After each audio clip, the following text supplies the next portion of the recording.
സാങ്കേതിക സർവകലാശാലയുടെ ഔദ്യോഗിക വാഹനങ്ങൾ സിൻഡിക്കേറ്റ് അംഗം ദുരുപയോഗം ചെയ്യുന്നതായി രേഖകൾ.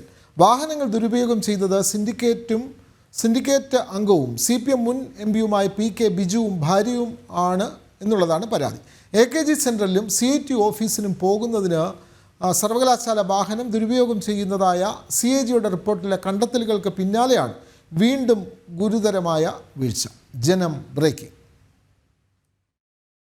സാങ്കേതിക സർവകലാശാലയുടെ ഔദ്യോഗിക വാഹനങ്ങൾ സിൻഡിക്കേറ്റ് അംഗമായ CPM നേതാവ് PK Biju ex-MP AKG സെന്ററിലും CITU ഓഫീസിലും പോകുന്നതിന് ദുരുപയോഗം ചെയ്തതായ CAG റിപ്പോർട്ടിലെ കണ്ടെത്തലുകൾക്ക് തൊട്ടു പിന്നാലെയാണ് വീണ്ടും പരാതി ഉയരുന്നത്.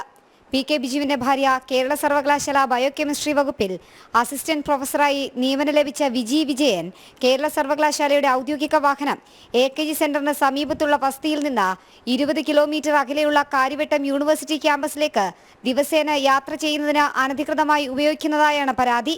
സർവകലാശാലയിൽ വിവർത്തനാത്മക ഗവേഷണം ലക്ഷ്യമാക്കി പുതിയതായി ആരംഭിച്ച ട്രിക്ക് എന്ന സെന്ററിന്റെ ജോയിന്റ് ഡയറക്ടറായി വിജി വിജയന് അധിക ചുമതല നൽകി സീനിയർ പ്രൊഫസറായ IQAC ഡയറക്ടർക്ക് അനുവദിച്ച വാഹനം വിജി വിജയന്റെ ആവശ്യപ്രകാരം സെന്ററിന്റെ ഉപയോഗത്തിന് വിട്ടുകൊടുക്കാൻ രജിസ്ട്രാർ ഉത്തരവ് നൽകുകയായിരുന്നു. ഗവേഷണ ഡേറ്റ തട്ടിപ്പ് നടത്തിയതായി ആരോപണ വിധേയയായ അധ്യാപികയ്ക്ക് ഒരു ഗവേഷണ സെന്ററിന്റെ ചുമതല നൽകിയത് സംബന്ധിച്ച പരാതി നിലനിൽക്കുമ്പോഴാണ് വാഹന ദുരുപയോഗ ഉത്തരവ് പുറത്തുവരുന്നത്. ജനം, തിരുവനന്തപുരം.